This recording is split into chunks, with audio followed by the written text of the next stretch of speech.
ভাইয়ের আমার, আসন্ন সংসদ নির্বাচনে আমাদের গরিব পার্টির পক্ষ থেকে স্বাধীন চৌধুরীকে মনোনয়ন দেওয়া হয়েছে। আপনারা তাকে নির্বাচিত করে জনগণকে সেবা করার সুযোগ দিন। আমার দেশের দরিদ্র ভাই ও বোনেরা, সামনে নির্বাচনে আপনারা আমাকে নির্বাচিত করুন। আমি আপনাদের পেটে ভাত দেব, আমি আপনাদের পরনের কাপড় দেব, আমি আপনাদের চাকরি দেব।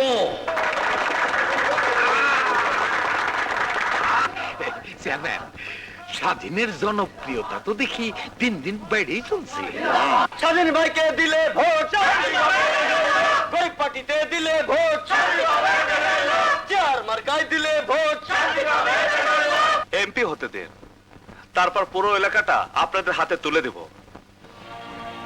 এখানে গড়ে উঠবে বিদেশিদের সন্ত্রাস প্রশিক্ষণ কেন্দ্র। আপনি না পুলিশ বাহিনীতে ছিলেন, দেশ সেবা করতেন, এখন দেশদ্রোহীর কাজ করছেন। আরে দেশকে আমি এখন গুলি মারি, এই দেশ দিয়ে আমার কোনো দরকার নেই। আমার দরকার আমার পেট, আর টাকা হচ্ছে আসল। আপনারা শুধু টাকা দিয়ে আমাকে ইলেকশন করতে দিন, দেখবেন এই দেশটা আমার হাতের মুঠোয় চলে এসেছে। আর এই দেশের জনগণ সহজ সরল, এদের ভাতা দেওয়া কোনো ব্যাপারই না। দিনে হাততালিকার বক্তৃতা দেব, আর রাতে এই জনগণকে বাস দেব। আই কেওয়ালা বাস, জামাই বাড়ির কাজ কর্ম দেখে মনে হইতেছে এত দিনে লাইটে আসছে। লেন, এখানে 50 লাখ টাকা আছে।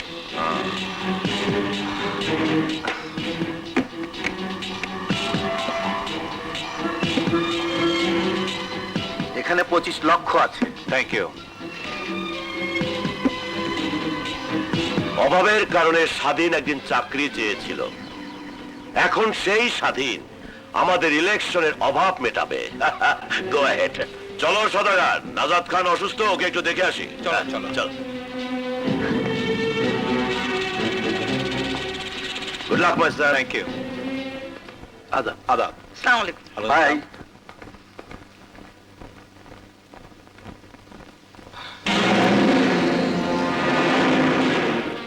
তুমি দেশ বিরোধী কাজে সাহায্য করছো? কথার কথা তাহলে সবই সত্যি? হ্যাঁ হ্যাঁ সত্যি। তাতে হয়েছে কি? এই দেশ, এই ন্যায় নীতি, এসবতে কি হবে জানো? এই ব্রিফকেস দুটোতে কত টাকা আছে? 75 লক্ষ টাকা। এই টাকার কাছে ওইসব দেশভক্তি, ন্যায় নীতি সালামতো ভেসে যাবে। টাকা? সারা জীবন বাবাকেও দেখেছি টাকার পিছনে ছুটতে, তুমিও টাকার পিছনে ছুটছো। জানো, টাকা মানুষকে অমানুষ করে দেয়। ফিরিয়ে দিয়ে এসো এই পাপের টাকা। চুপ করো। স্বাধীন, আমি তোমাকে বিনীত অনুরোধ করছি, এই পাপের টাকা তুমি ফিরিয়ে দিয়ে এসো। দেশের বিরুদ্ধে এত বড় অন্যায় কাজ তুমি করো না স্বাধীন। লীলা, তুমি কি চাও এই সমাজের মানুষগুলো তোমার ছেলেকে আঙ্গুল তুলে বলুক সে একজন দেশদ্রোহীর ছেলে, একজন পাপীর ছেলে? এই পৃথিবীতে সবাইকে পাপী হতে হয়, কেউ ভালো থাকতে পারে না, ভালোভাবে কেউ বাঁচতে পারে না, যেমন পারেনি আমার বাবা মা বোন। স্বাধীন, স্বাধীন। এই টাকা আমি কামাবো, অসৎ পথে আমি চলবো, আমাকে এই পথে কেউ সরাতে পারবে না। স্বাধীন ভাইকে, স্বাধীন ভাইকে চেয়ার মার্কায় দিলে ভোট। তোমার আমার মার্কা কি? তোমার নেতা আমার নেতা স্বাধীন ভাই, স্বাধীন ভাই। চেয়ার মার্কায় দিলে ভোট। মা বন্ধু জানিয়ে যাই, গরিব পার্টিতে দিলে ভোট।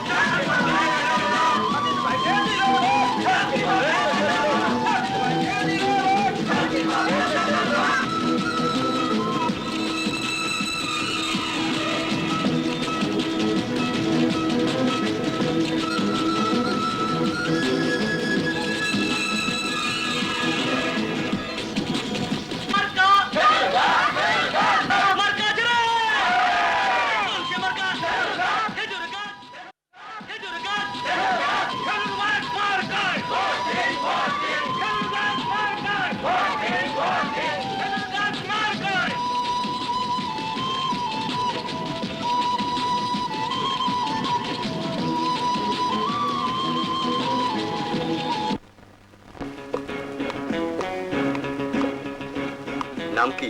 কুলসুম। যান।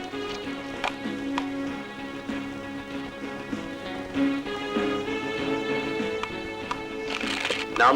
ফিরোজ আহমেদ ইকবাল। যান।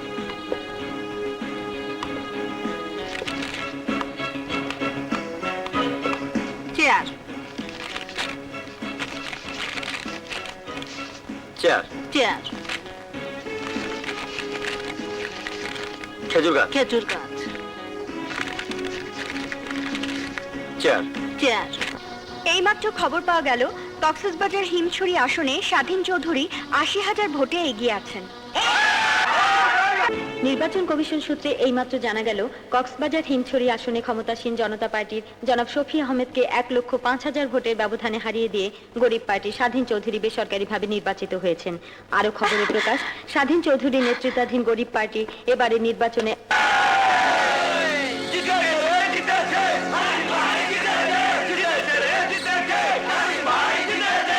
কি বললেন? আমাদের দলের স্বাধীনকে মিনিস্ট্রিতে নেওয়া হবে? জি জি, আমি সে খবরটা এক্ষুনি সবাইকে জানিয়ে দিচ্ছি। সদাগর, সদাগর, আসি তো কম। জনদরদি পার্টির নেতা ইয়াসিন মোল্লা জানালেন, আমরা যদি তার দলকে সাপোর্ট দেই তাহলে তার নেতৃত্বে যে মন্ত্রিসভা গঠিত হচ্ছে স্বাধীনকে সেখানে স্বরাষ্ট্রমন্ত্রীর দায়িত্ব দেওয়া হবে। আরে বাস, আইওয়ালা বাস, স্বাধীন মিনিস্ট্রিতে যাওয়ার আগে আমাদের দলের ডিমান্ডটা তো ওকে জানাতে হবে। সে লিস্ট হয়েই আছে। হ্যালো, কে? স্বাধীন বাবা, কি বললে? তুমি খবরটা পেয়ে গেছো? ঠিক আছে ঠিক আছে, থ্যাংক ইউ।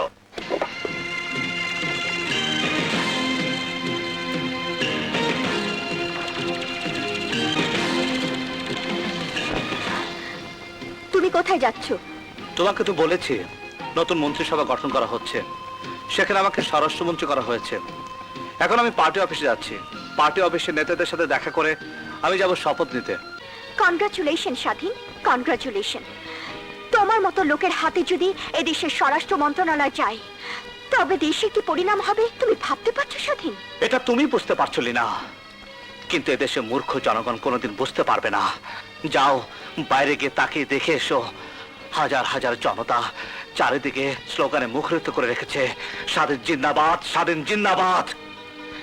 দেখে এসো, ওরা আমার গলায় একটা মালা পরিয়ে দেওয়ার জন্য, এক নজর দেখার জন্য দীর্ঘক্ষণ অপেক্ষা করে আছে। এইসব মূর্খ জনগণ কোনোদিন তা বুঝতে পারবে না। আর যে দেশের ভাগ্য নির্ভর করে এইসব মূর্খ জনগণের রায়ের উপর, সে দেশের ভাগ্য কোনোদিন উন্নতি হবে না। এই জনগণই সিরাজউদ্দৌলাকে দেবতা মেনেছিল, আবার এই জনগণই সিরাজউদ্দৌলাকে নির্মমভাবে ছুরিকাঘাতে নিহত করেছে। এই জনগণের মধ্যেই আছে তিতুমির, ক্ষুদিরাম, আবার এই জনগণের মাঝে মোহাম্মদী বেগ, মীর জাফরের জন্ম। আজ এরাই তোমাকে সিংহাসনে বসাবে, কাল এরাই আবার টেনে হিচড়ে রাস্তায় ছুঁড়ে ফেলে দেবে। আজ ওরা মনে করছে তুমি ওদের দুঃখের ক্ষতে মলম দেবে, কিন্তু ওরা যখন বুঝতে পারবে সেই ক্ষতকে তুমি ক্যান্সার করে দিচ্ছ, ওদের জীবন শেষ করে দিচ্ছ, তখন এরাই তোমাকে টেনে হিচড়ে ছুঁড়ে ফেলে দেবে। আজ ওরা ভেবেছে ওদের চোখের পানি তুমি মুছিয়ে দেবে, কিন্তু কাল যখন ওরা দেখবে তুমি ওদের চোখকে অন্ধ করে দিচ্ছ, তখন এরাই তোমাকে ডাস্টবিনে রাস্তা করে ছুঁড়ে ফেলে দেবে। বাহ লীনা বাহ, তোমার মনের মণিকোঠায় তুমি তোমার স্বামীকে কি সুন্দর দারুণ জায়গায় বসিয়ে রেখেছো।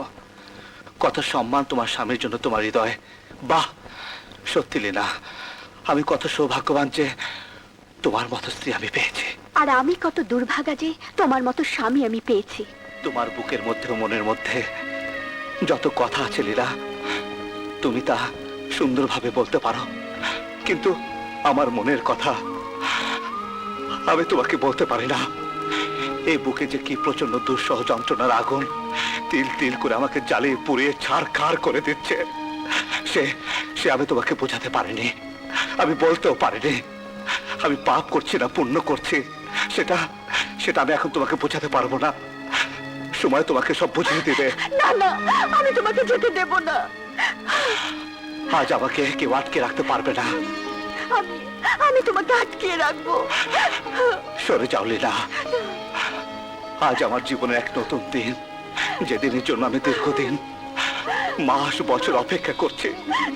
মা বাবা বোনের রক্তের পিচ্ছির পথ ধরে আমি এখানে এসেছি।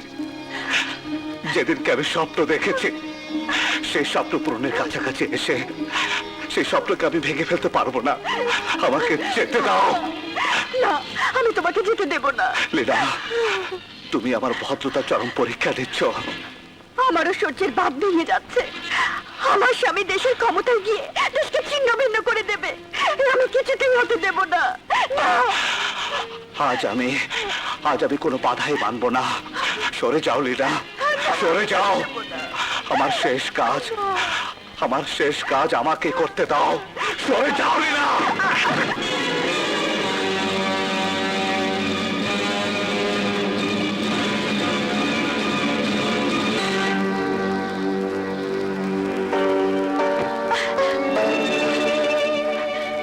আমি তোমার পাপের ছায়া ওর পবিত্রতায় পড়তে দেব না।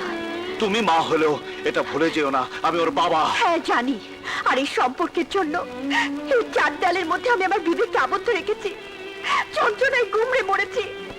শুধু শুভর ভাগ্যর জন্য আমি তোমাকে ছেড়ে যেতে পারিনি, কাউকে কিছু বলতে পারিনি। সেই শুভকে স্পর্শ করে গিয়ে তুমি পাপ কাজ করবে, সে আমি হতে দেব না।